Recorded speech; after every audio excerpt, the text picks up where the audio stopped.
जब अल्लाह ताला ने कायनात को पैदा किया तो हर चीज उसके हुक्म के आगे झुकी हुई थी। आसमान हो या जमीन, फरिश्ते हों या जिन्नात, हर मखलूक अपनी फितरत के मुताबिक अल्लाह की तस्बीह कर रही थी। इस निज़ाम में ना बगावत थी ना टकराव। फिर अल्लाह ने इरादा फरमाया कि ज़मीन पर एक ऐसी मखलूक पैदा की जाए जो इख्तियार रखती हो, जो सिर्फ मजबूरी से नहीं बल्कि अपनी मर्जी से अल्लाह को चुने। ये मखलूक इंसान थी। अल्लाह ने फरिश्तों को बताया कि मैं ज़मीन में एक खलीफा पैदा करने वाला हूँ। फरिश्तों ने सवाल किया, लेकिन अदब और समझने के लहजे में। अल्लाह ने जवाब दिया कि मैं वो जानता हूँ जो तुम नहीं जानते। फिर आदम अलैहिस्सलाम को पैदा किया गया और उन्हें इल्म सिखाया गया, ऐसा इल्म जो फरिश्तों के पास भी नहीं था। ये इल्म आदम अलैहिस्सलाम की फजीलत बना और इंसान की जिम्मेदारी भी। जब अल्लाह ने हुक्म दिया कि फरिश्ते आदम अलैहिस्सलाम को सजदा करें तो ये सजदा इबादत का नहीं बल्कि इताअत और ताज़ीम का था। तमाम फरिश्तों ने फौरन हुक्म माना, मगर उस मजलिस में एक और मखलूक भी मौजूद थी, इब्लीस। कुरान वाज़ेह करता है कि इब्लीस फरिश्ता नहीं था बल्कि जिन्नात में से था, लेकिन अपनी इबादत और ज़ाहिरी परहेजदारी की वजह से फरिश्तों के दरमियान रहता था। इब्लीस ने हुक्म सुना लेकिन सजदा नहीं किया। अल्लाह ने उससे सवाल किया कि तुझे किस चीज़ ने रोका। ये सवाल जवाब जानने के लिए नहीं था बल्कि इब्लीस की सोच को जाहिर करने के लिए था। इब्लीस ने कहा, मैं इससे बेहतर हूँ, तूने मुझे आग से पैदा किया और इसे मिट्टी से। यहीं से तकब्बुर का पहला बीज बोया गया। ये पहली दफ़ा थी कि किसी मखलूक ने अल्लाह के वाज़ेह हुक्म के मुकाबले में अपनी लॉजिक, अपनी नस्ल, अपनी असल को तरजीह दी। ये सिर्फ सजदा ना करना नहीं था, ये अल्लाह के हुक्म पर अपनी राय को कायम करना था। और इसी लम्हे इब्लीस अल्लाह की रहमत से दूर हो गया।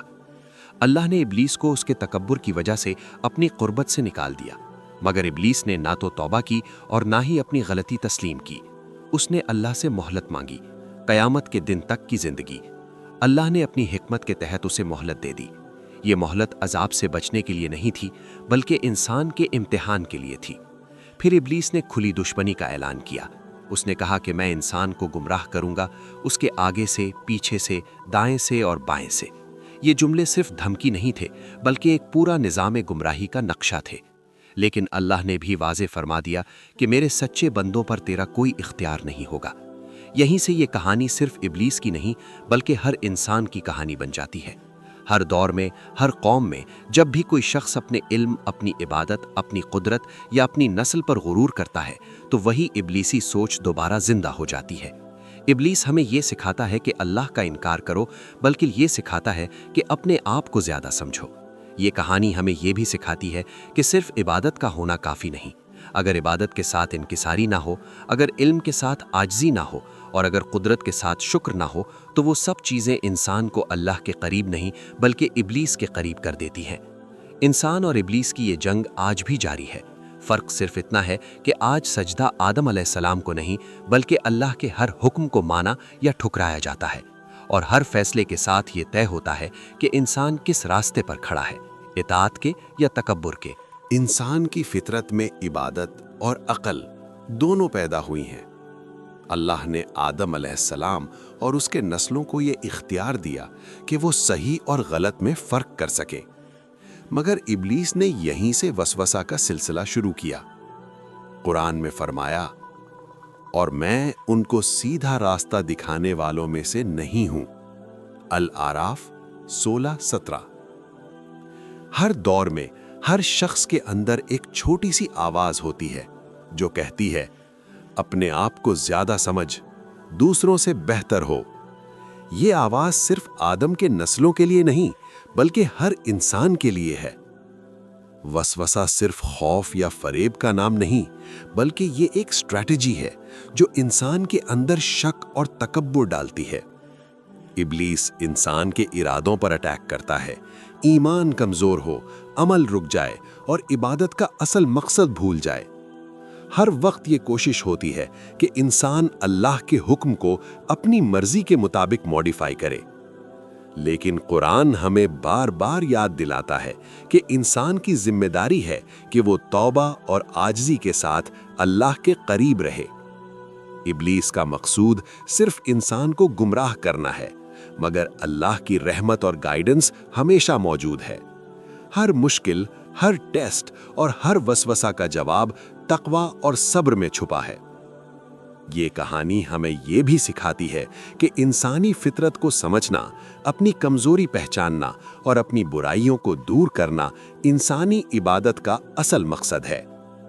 وسوسہ اور تکبر کے سامنے عقل اور علم ہی شیلڈ ہے۔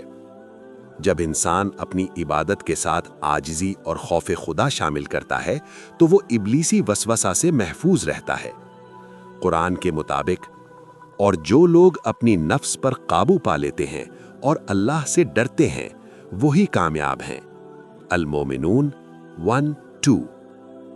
ابلیس کے وسوسوں کا سب سے بڑا اینٹیڈوٹ علم، عبادت اور عاجزی ہے۔ انسان کو سمجھنا ہوگا کہ اس کی طاقت اور دولت اللہ کی امانت ہے۔ اگر وہ اس امانت کو خدمت اور شکر کے لیے یوز کرے تو وہ ابلیسی وسوسہ سے محفوظ رہے گا۔ ہر انسانی دور میں یہ امتحان رہتا ہے۔ فرق صرف یہ ہے کہ انسان کی نیت اور اللہ پر بھروسہ اسے بچاتا ہے یا گمراہ کرتا ہے۔ ابلیس کا مقصد ہمیشہ یہی ہے کہ انسان کو اللہ سے دور کر دے، اس کے اندر تکبر، غمنڈ اور شکر کی کمی ڈال دے۔ لیکن ہر دور میں اللہ کے بندے بھی ہوتے ہیں جو ایمان، صبر اور توبہ کے ساتھ اپنے قلب کو روشن رکھتے ہیں۔ یہ لوگ ابلیس کے چکر میں نہیں پھنستے بلکہ اللہ کی رحمت اور قربت کو اپنا مرکز بناتے ہیں۔ اس کہانی کا اصل پیغام یہ ہے کہ تکبر اور وسوسہ صرف عبادت کو ضائع نہیں کرتے بلکہ انسان کے اندر کا اصل امتحان دکھاتے ہیں۔ اور انسان کا سب سے بڑا شیلڈ ہمیشہ علم، عاجزی اور توبہ ہوتا ہے۔ آدم علیہ السلام کی نسل جب زمین پر پھیلی تو ہر شخص ایک نئی فطرت کے ساتھ پیدا ہوا، امتحان اور اختیار کا ساتھ۔ قرآن میں فرمایا، اور ہم نے انسان کو خلیفہ بنایا، یعنی انسان کو صرف زمین پر جینے کے لیے نہیں بلکہ اللہ کی مرضی اور حکم کے مطابق زندگی گزارنے کے لیے پیدا کیا گیا۔